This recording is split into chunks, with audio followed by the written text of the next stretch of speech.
The expulsion of Dr. Ojougboh from the All Progressives Congress, APC, continues to generate reactions from members of the ruling party. Yesterday on this show, Dr. Ojougboh gave reasons why the APC couldn't win the Delta State governorship election and stated that Senator Omo-Agege is behind this expulsion. Joining us now for a right of reply to Dr. Ojougboh's interview on our channel is Ofume, a lawyer and the APC candidate for the Delta State House of Assembly, Ika South constituency. Thank you for joining us, Mr. Ofume. Good morning. Well, quickly, as I said in the introduction, yes, you have a right of reply. Dr. Ojougboh had been on this program twice, very critical of the preparations for the governorship election on the part of the APC in Delta State. And now that he has been reportedly expelled by his own word within the party, he says, well, this is the mischief generated, promoted, imposed by Senator Victor Omo-Agege. And he thinks that Omo-Agege is the victim, is the architect of his own loss in that election. But you are a major stakeholder. You were even part of that election. You are even from Ika North. What do you think? Thank you very much, Dr. Bati, for having me. That statement or allegation by Dr. Cairo is not true, has never been true, and can never stand as truth. To put it clearly, I am from Ika South and a stakeholder in the APC Ika South. I am the candidate of the House of Assembly, and again, I am from Ward 6 Ika South, which is also the ward that Dr. Ojougboh is from.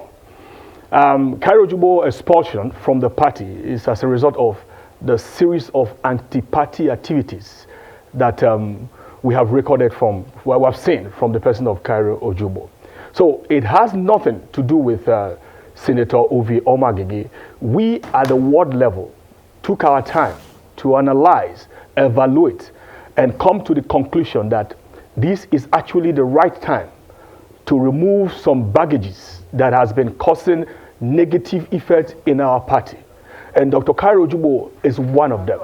You know, for the record, I would like to let you know and the world know that right from the very moment that Ojougboh joined the APC Ika South, Cairo has never attended any of the ward meeting or any of the activities of APC at his ward level, at the local government level, and even at the state level.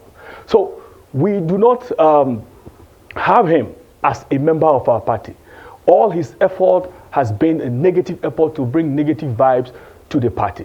So after the series of anti-party activities in this election, the leadership of the party and the executive at the ward level evaluated his activities, and we found a lot of it wanting that fell short of what a chieftain of a political party like Ojougboh should possess. So we recorded anti-party activities, and it was based on those anti-party activities that he was suspended and eventually expelled from the party. What are these anti-party activities you recorded against Mr. Dr. Ojougboh? If you can expatiate, please. Yes, in the past, like I said, he has never attended the party meetings. He never pays his dues. Ojougboh does not call APC Ika South as a political party. Now, fast forward to this election. During the presidential election, few days to the election, Ojougboh called the community members from my community. We happen to come from the same community in Alehame, you know, which is Ward 6, Ihuyase. He called the members of his political affiliation, his group, called the parliament, and all those who happens to believe in him, and clearly instructed them that they should vote for PDP candidate for the presidential election, which is Atiku Abubakar and Dr. Ifeanyi Okowa as the vice president. So people resisted. A lot of party faithfuls, party members came to my house immediately that, what is going on? And look at what Dr. Ojougboh has instructed them to do. But we went on and fought and worked seriously to make sure that that didn't happen. You can see, even at the result of the result of the election, in his unit, he scored 20, and why the PDP got 30 something. And this is a unit that has 1,274 voters in that unit. But Cairo Ojougboh, as a chieftain of the APC, only recorded 20 votes for Bola Ahmed Asiwaju at the presidential election. So, do you have documentary evidence of that meeting where he was telling people to support Governor Fayoko and Alhaji Atiku Abubakar? Is that video evidence of it? Well, people had video evidence. So right now, I don't have it. But then, immediately after that meeting, this meeting was held by him and leaders of my community, the elders of the community, who immediately came to my house, and we had a counter meeting to instruct them that they should do the right thing, that they have to deliver the APC candidate, that they have to vote for Bola Ahmed Tinubu.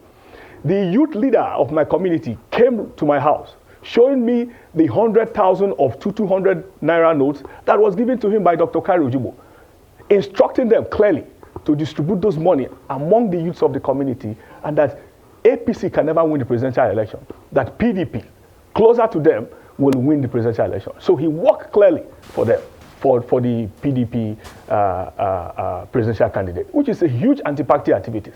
And it was based on all this that we suspended him. Now, during the governorship election as well, when he found out that the PDP... Yes, sir. No, go ahead. Okay, please. yeah. During the governorship election, after the PDP lost, the same Dr. Cairo Ojougboh ran to Abuja. You know, it's very funny that the person that you did not work for, you worked against, ran to Abuja. He was there when Asiwaju was being presented his certificate of return, and he was right there. To our greatest surprise, when we saw him on the TV, crossing his legs, we were worried, like, why will such a person continue in this line? He came back to Delta State during the governorship election. I was the candidate of the party. We consulted with him, myself and Honorable Doris Ubo. I was led by 5 chieftains of my community, well-reverend chiefs of my community. We went to Cairo Ojougboh's house. We went to his hotel to instruct him that there's need for us to deliver the party candidates for the governorship and the House of Assembly. The next day, he called the community as well, instructing them that they must deliver the Labour Party governorship candidate and the ABGA candidate for House of Assembly, who is his own cousin. And this happened. In fact, on the day of election, we had a huge altercation, myself and him, where he had over 15 policemen that they should try to arrest me because I am not a candidate of the party on that day of election. So for Cairo Ojougboh to come up to this show and your show in the morning to say that he does not even know the candidate of the House of Assembly candidate in his local government, you know, it's very, very regrettable of a person of his character. You know, so these are the anti-party activities that he perpetrated both at the presidential election and at the governorship election, where we felt that enough is enough. And having failed in the governorship election, the party said, this is a time for us to start preparing again for the 2027 election. And in preparing for the 2027 election, one of the things that we decided we were going to do is to see how we can fish out all this negative force, these bad eggs in our political party. And in our ward, Cairo Ojougboh happens to be one of them. In fact, number one of them that we needed to set aside so that we can face forward and be focused. Okay, I hope this is not a case of sour grapes on both sides.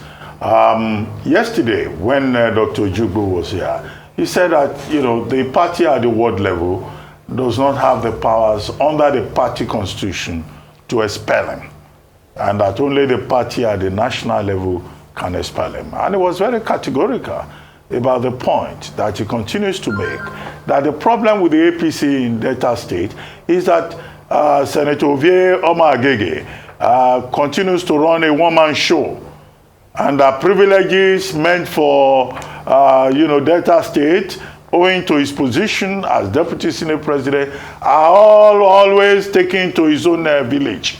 And that is why you have this issue. But you are now saying, oh, this is not about Omo-Agege, And you are saying the world wanted to, get rid of some unwanted baggage. But Cairo Ojougboh says, you guys are just joking. Nothing will come out of it. What do you say to that? Well, yeah, he's subject to his opinion. If he thinks that we are joking, what we know and what we have done is that we have the constitutional backing to do what we did. Every politician has root to his ward, and you must participate at your ward level. At the ward level, there is no, even be you the president, you must belong to a ward in a political party.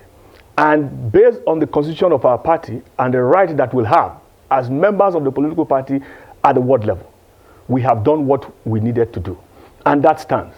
Unless the APC at the national level is telling us that they can do without Ward 6 in a cast-out local government, which I don't think is possible. So what we have done, we have taken the right step in the right direction. We have submitted our actions to the state level, and the state has taken their actions. As far as we are concerned, at the ward level, Cairo Ojougboh is no longer the member of APC in our political family, and that stands. On the issue of whether or not Senator Omoagege has run an all-inclusive government as the leader of the party in Delta State, the answer is correct and yes. No, very, very correct. There was never imposition.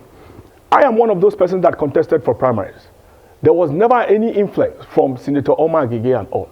We did. In fact, during the time that we were running for during the time of the Congress, Cairo Ojougboh and his group, what they did was to boycott the Congress. They didn't participate. And how do you want to benefit or come back to join in a political group where you did not participate in the Congress? They went away and they went to court, trying to see how they can set aside the process of the Congress. When they did not succeed in doing this, that was when he found out that there is no room for him, because the truth of the matter is, Cairo Ojougboh has been a political jobber who wants to reap from where he did not sow. Cairo never stays in any political party where he thinks that there is nothing for him to gain in his own person. You must come and join us to build. Cairo does not have that part in him. So since he has not been able to come to build, and he has seen that Senator Omo-Agege is building the party, that does not fall into the kind of person that he wants, the kind of person that he is. So it was an act that didn't go well with him, because all he wanted was just to galvanize the party, wait for the election where funds will come, and then we can make do with the funds. But no, Senator Omo-Agege led the party, grew the party, built the party. We did all kind of reconciliation moves, contested, ran a huge and a robust campaign for both the presidential candidate, the governorship candidate, and all the candidates of the party, 5 over 5. During all these activities, we never saw Dr. Cairo Ojougboh. He never participated. He never campaigned. And then he was here on the show to say that, well, he did very well and to deliver Bola Ahmed Tinubu. How well have you delivered Bola Ahmed Tinubu when in your unit you got 20 votes for him? If all the chieftains of the People's APC at their unit recorded 20 votes out of 127 registered voters, I don't think the president would have been elected today under our political platform. So Omo-Agege, like he has been saying, has run an all-inclusive APC government, or rather in Delta State. So I don't think Dr. Cairo is right in that statement. Two things. He also talked about Mr. Omo-Agege keeping everything for himself, and he talked about a gas plant deal. You know, Otorogun was mentioned that there might be a probable attack on Otorogun, that other servicing of gas pipeline and all of that, all the contracts were taken by Omo-Agege. I want you to expatiate on that. What do you know as regards that? Also, secondly, he in a veiled reference, because he didn't say the case totally, and he didn't say who took it to court. He said there was a case in court, and in fact, we even expansively had to tell him about what the law provisions and what hitherto cases had said about, citizenship. He said that there's a case against Omo-Agege as regards citizenship and all of that. What can you say about those two cases? Is Omo-Agege taking all the contracts for himself as regards, oil and gas and things like that? Because he said that at the tail on the interview yesterday. I want you to comment on all that. Well, that statement is not true. Dr. Cairo is somebody who can actually come boldly to the national TV and tell you that, and tell you plain lies, tell you pathological lies, and at the same time tell you that he's a soldier of truth and that he speaks the truth, you know. There is no truth in those statements at all. In fact, the allegation that he's making against Omo-Agege can never cannot stand. Because if you go to the Delta Central Senatorial District, where Omo-Agege represents as the senator of the district, he has evenly spread development across the 8 local governments in the senatorial district, and also has spread his hand to both Delta North and Delta Central, Delta South Senatorial District. So how do you come to the national TV and tell us that such a person who has spread his goodwill across the state as a senator is selfish and is taking something for himself alone? In fact, the contract is not awarded to Omo-Agege. The contract was never awarded to him. He's not a contractor, he's a senator anyways, representing Delta Central Senatorial District. On the issue of this citizenship matter, that he said that the matter is in court. If the matter is in court, I'm a lawyer, every process that is in court, especially when you want to come to the national TV to talk about it, there's a day because it's a public document. You can actually go to the court and look at the cost list to see whether or not such matters was listed in court. There is nothing like that happening.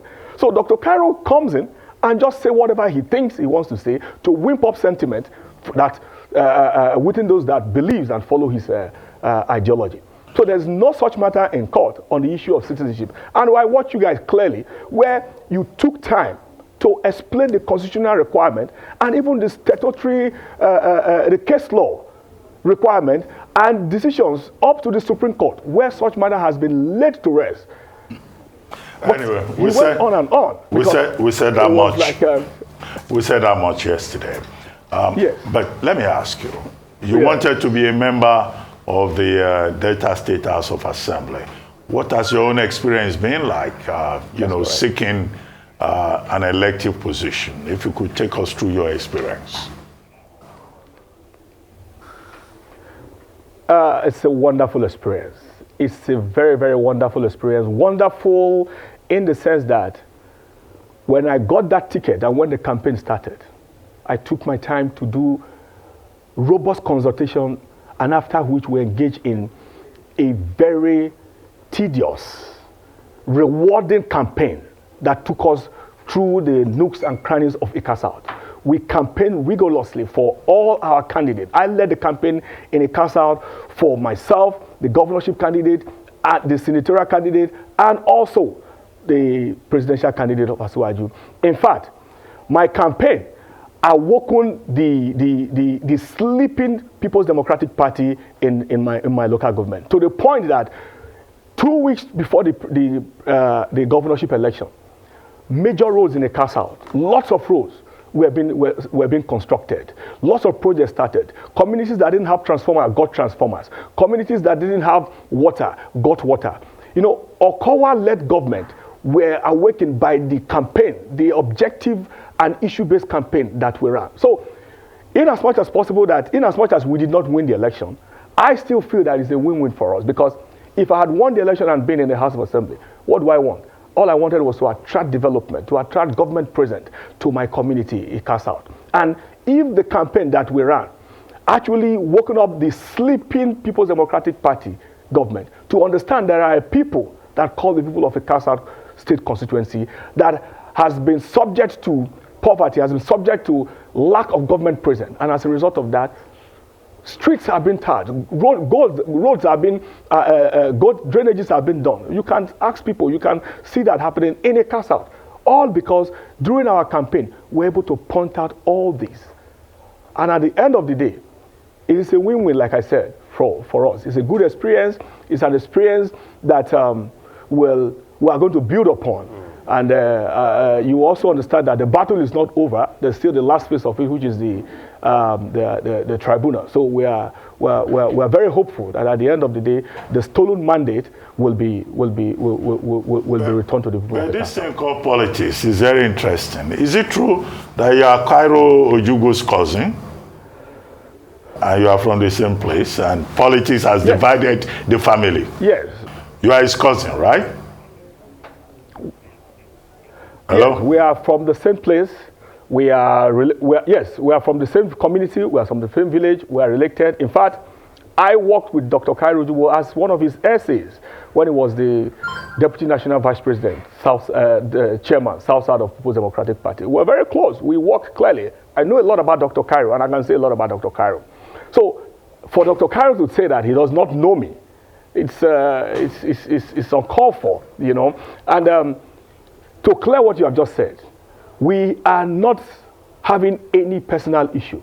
We have just been divided on the issue of political ideology, political understanding. I stand to do what is right. I stand to follow what the law says we should follow. And that is where I'm having issues with Dr. Cairo. I will give you an instance that is a drawback, a flashback issue. One of the things that I stand for was that Senator Omo-Agege, like Dr. Cairo said on the TV, that being the number 5 man elected in Nigeria politically, automatically, he becomes the leader of Delta State in APC. Why then should you lead us astray without recognizing the person of Senator Omo-Agege as the leader of the political party in Delta State? That was what I stood for. And as a lawyer who knows what is right, when to do what is right, and when to stand on what is right, I stood on what is right. And that is what I'm still standing on. So it is not personal between me and Dr. Cairo. Like I told everybody, if by tomorrow or next 4 years, Dr. Cairo emerges as the president or vice president of this country, with all due respect, all the respect that is accrued to him as a person will be given to him. The leadership of the party will be upon his decks. But again, you must lead us well. You must show us the right place, the right direction for us to go. And if you show us the right direction, we will follow you. But in a situation whereby you want to acquire things just for yourself, you want to be selfish, you want to make sure you undermine those that are below you for your own personal gain, we are not going to budge for that. And that is why at this moment, it looks like we are both in two different directions. Well, thank you very much, Mr. Festus Ofume. Thank you very much.